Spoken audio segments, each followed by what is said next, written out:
переводчиком, что на самом деле там слухов опять же много, домыслов много.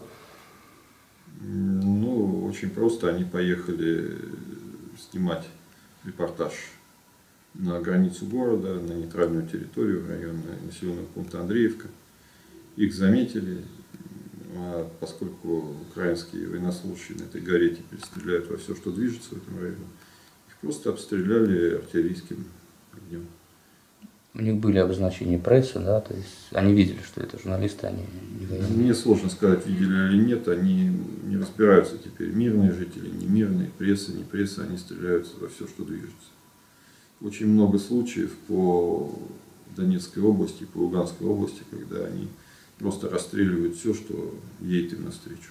Сейчас происходит плановая замена подразделений именно армии на подразделения Нацгвардии, укомплектованные правым сектором и бывшими активистами Майдана.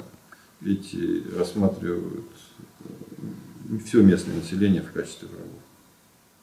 Поэтому до них на самом деле расстрелять там машину по дороге или ехать по городу, как они в свое время делали в Краматорске, просто стреляя по всем 4-м этажам. Для них это не геройство, это обычное нормальное поведение. Они считают, что таким образом они способны здесь навести порядок.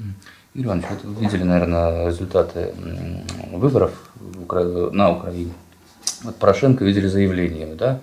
С одной стороны, он вроде как с Россией восстанавливает отношения, с другой говорит, что мы дожмем, мы усилим, мы... Ну, по крайней мере, сведения о том, что они собираются продолжить операцию, они повсеместно подтверждаются, продолжается переброска войск. Вот свежие сведения, что сегодня они в Изюме начали разворачивать полевой госпиталь, то есть на большое количество коек, то есть готовятся к большим потерям. Им не хватает, собственно, больничных коек в обычных учебных заведениях. Вот. Переброска техники сегодня в общей сложности уже 14 БТРов прошли в нашу сторону новых. Есть факты переброски танков, маневр танками с Карачуна. Еще одну батарею вчера вечером они на Карачун перебросили. И 7 вертолетов прошло буквально час назад под Краматорск. 4 транспортных и 3 боевых. Так что переброски войск сюда продолжаются. Назад отводятся только части, которые потрепаны в боях и потеряли боевой дух полностью. Ну, вот, скажем, исходя из тех же некоторых заявлений Порошенко, что он там готов за стол переговоров, вот придет Порошенко, скажем, к вам или позвонит, скажет: Игорь Иванович, давайте вот поговорим, что вы ему ответите? Насколько я понимаю, он не придет и не предложит. По одной простой причине. У меня есть данные, что меня приказано уничтожить во что бы то ни стало. Любыми способами. Поэтому вести со мной переговоры, я думаю, никто не будет. И кроме того, со мной переговоры, собственно говоря, вести бесполезно, поскольку я не политический деятель, а полевой командир, который командует гарнизоном города Славянска и окружающих городов. То есть, если им вести переговоры, то только непосредственно с руководством Донецкой Народной Республики, Луганской Республики и теми органами власти Новороссии, которые будут формироваться. Я это понимаю именно так. Вот, как вы вообще шансы оцениваете на то, чтобы отстоять Славянск, окрестности и вообще Донецкую республику, с учетом вот того, что вы говорите? Ну, с учетом того, что я говорю, город Славянск мы можем отстаивать при более-менее нормальном снабжении достаточно долго. По одной простой причине. У противника очень много артиллерии, очень много танков, абсолютное превосходство в воздухе, скажем так. Но у них боевой дух пехоты противника недостаточно для того, чтобы войти на улицы города и нанести нам поражение здесь. У нас мало вооружения, особенно тяжелого. Мы не можем в поле противостоять противнику в достаточной степени. Но в городских боях у нас бойцы, обладая очень высоким боевым духом, способны как минимум остановить, вполне возможно и выбросить за пределы города всех, кто в него придет. Вот. Можете какой-то прогноз дать на день, на неделю? Или все так быстро меняется? Не могу дать никаких прогнозов по одной простой причине. Логика украинского командования для меня абсолютно не ясна. Дело в том, что многие решения военные, чисто военные, которые напрашиваются, просто глядя на карту, они даже не приходят в голову украинскому командованию. А наоборот, оно осуществляет массу решений, которые должен который, как говорится, может только ефрейтор какой-нибудь принять. Вот с той стороны много переходит к вам или просто бегут домой к мамкам? Пока переходы единичные. Переходы есть, но они незначительные. Гораздо больше примеров того, что солдаты, именно военнослужащие украинской армии, они саботируют приказы. То есть саботируют приказы на наступление, саботируют приказы на атаку. Вот. Много очень примеров того, что украинские военные расстреливают просто в воздух боеприпасы. То есть, как мы полагаем, в связи с тем, чтобы заявить, что не могут выполнять задачу в связи с нехваткой боеприпасов. Вот в чем сейчас самооборона нуждается? Во всем. Самооборона нуждается в стрелковом оружии, боеприпасах, тяжелом вооружении, медикаментах, продовольствии, финансовом обеспечении. В первую очередь нужны надежные средства связи. А люди? Люди приходят. Люди, хотя меня много критиковали, особенно на российских сайтах, за пораженческие заявления. Ну вот и да. Естественно, каждый неся стратегом в виде боя со стороны. Вот, естественно, диванному спецназу намного виднее, что необходимо здесь делать.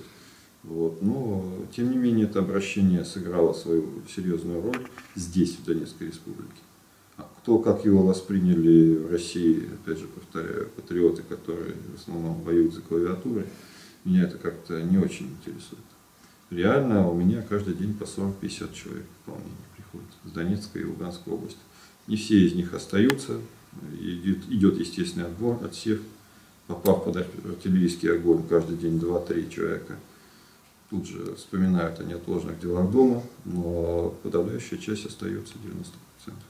Остается здесь, на позициях, укрепляет оборону. Это позволяет мне выводить некоторые боевые группы уже за пределы города. И последние атаки, которые мы провели под Новотроицком, например, успешный разгром блокпоста противника, это произведены именно группами, которые мы смогли благодаря притоку ополченцев вывести из Славянска и бросить в тыл противника. Вот соотношение сил примерно какое, вот, или это нельзя говорить? Ну, я не хотел бы обсуждать соотношение сил, но в бронетехнике у противника, конечно, подавляющее превосходство, но у нас есть определенное количество противотанковых средств, которые нам позволяют бороться с этой бронетехникой, если она попытается пойти на штурм. Вот, а насколько можно доверять сайтам, которые от вашего имени публикуют сводки, там, Росвесна и так далее? Помните, фейк был о том, что якобы вы заявили, что Волхованки-то ваши там уничтожили? Это не фейк. Это не фейк, это действительно мое заявление. И в Волновахе действительно действовала одна из боевых групп, которая, скажем так, находится не под моим непосредственным командованием, но как бы формально входит в состав подчиненного мне ополчения. Это действительно была атака, произведена группой Беса, подразделения из Горовки, который непосредственно после этого выложил в интернет ролик, где он расложил трофейное оружие. Я знаю, что этот ролик уже вышел, я не счел необходимым скрывать правду. Это действительно была достаточно жестокая, жесткая, я бы сказал, по военному атака на блокпост противника. А вот с вертолетами потом уже своих накрыли? Да, потом с вертолетами они добавили себе потерь еще. Это от незнания или я считаю, что умышленное уничтожение? Нет, конечно, это не умышленное уничтожение, это просто свидетельство полного невладения обстановкой и непрофессионализма командования самих вертолетчиков и всех остальных. А вот с чего ваш день начинается обычно? Можете немножко о себе рассказать, помимо войны? С чего начинается? Как часто с родственниками общаетесь? Никак. После того, как журналисты начали преследовать моих родственников в Москве, к чему я отношусь крайне отрицательно, вот, как и вообще к попыткам успешно в некоторых случаях вторгнуться в мою личную жизнь, которые были осуществлены, вот, я не общаюсь. Тем более, что все мои телефоны прослушиваются, поэтому я предпочитаю сосредоточиться только на выполнении своих боевых обязанностей. А сведения о том, что происходит с моими родственниками, я получаю через курьеров в устном виде. Вот еще вопрос такого характера. Вот, почему здесь получилось, а на остальном Юго-Востоке нет? Запорожье не поднимается, Одесса, тут поорали, да перестали. Потому что решительных людей, способных поставить на карту все, включая собственную жизнь, репутацию и все остальное. Ну, вот на Майдане я был, там первый клич, они прибежали откуда-то там сотнями тысячами тут же. А вот тут клич не приходит. Но поймите, что клич, он может быть брошен одним единственным человеком, приложившим ладони к рту, а может быть транслирован тысячами камер, тысячами экранов. Согласен, да. И клич, который бросался на Майдане, он очень хорошо был обеспечен всеми масс-медиа Украины. Я в это время находился в Киеве в течение недели, непосредственно участвовал в обеспечении безопасности даров волхвов, то есть выполнение даров волхвов в Киево-Печерской лавре. И, естественно, в те немногие, как говорится, моменты, когда у меня была возможность отвлечься от своей непосредственной работы, я просматривал и местную прессу, и смотрел местное телевидение. Сам посетил и Грушевского, и Майдан.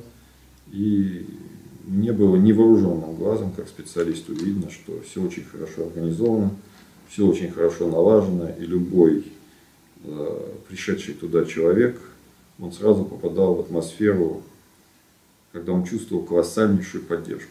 Он чувствовал, что под всем этим большая база, что его мнение разделяют огромное количество людей, и что даже государственные средства массовой информации, якобы подчинявшиеся Януковичу, на самом деле ему сочувствуют. Отсюда было и такое мощное движение. Здесь же, на Юго-Востоке, полностью задавленном именно вражеской пропагандой, которая сразу поменяла на 180 градусов свою позицию, и народный протест тут же обозвал фашистским мятежом, на людей давит и телевидение, и радио, и интернет, которые ведут спланированную информационную кампанию. Это во-первых. Во-вторых, отсутствие реальной поддержки извне, той, которую Соединенные Штаты оказывали Майдану, там и украинские олигархи. Со стороны России такой поддержки не было даже близко. Русских же олигархов, способных спонсировать подобного рода движения, здесь на Украине нет. В лучшем случае здесь были олигархи, которые, как Тарута и Ахметов там, или Добкин, заботились в первую очередь о своем кармане, а не о реальном обеспечении права русского населения на волеизъявление. Если говорить о России, опять же, помощи России, вот действительно, очень много видели в интернете, что и чеченский батальон здесь есть, дайте проверку, что ли? Ну, я знаю, что в Горловке есть один чеченец местный, который здесь давно переселился в добровольческом батальоне. Других чеченцев я здесь не видел. По крайней мере, в Славянске нет ни одного чеченского. А из России много добровольцев или это опять не знаю? Добровольцы есть из России, скажем так. Больше я не буду упоминать, но 90% личного состава наших отрядов это местные жители. В том числе русские, украинцы. То есть, приехала группа башкир, но они не брали в руки оружие, она маленькая. Они просто приехали помочь, привезли гуманитарную помощь и после этого участвовали в строительстве оборонительных сооружений. Оружие в руки не брали. Отработали несколько дней и уехали. То есть просто все добровольно, так. Да, добровольно приехали, копали. Потому что вас еще обвиняют, что вы тут деньги какие-то платите. Понимаете, что бред, ну скажите.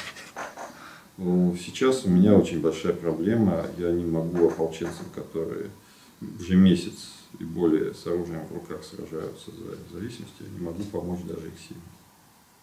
Потому что люди воюют здесь, да, их здесь кормят, одевают, у них есть оружие и боеприпасы, но их семьи не получают ничего.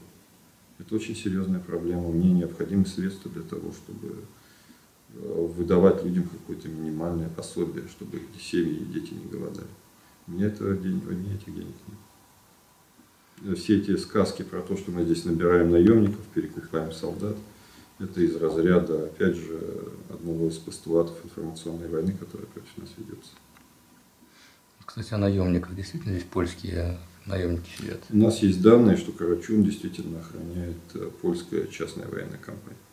Они никуда не суются, в атаку не ходят, но несут по периметру охрану Карачуна, используя самые современные средства охраны, тепловизоры, дальнобойные снайперские винтовки. Но у меня к ним претензий нет, хотя бы потому, что они там сидят и в атаку не идут. А все, кто не идут в атаку, как бы, мне особо не мешают в данном случае. Нам, наверное, не мешают.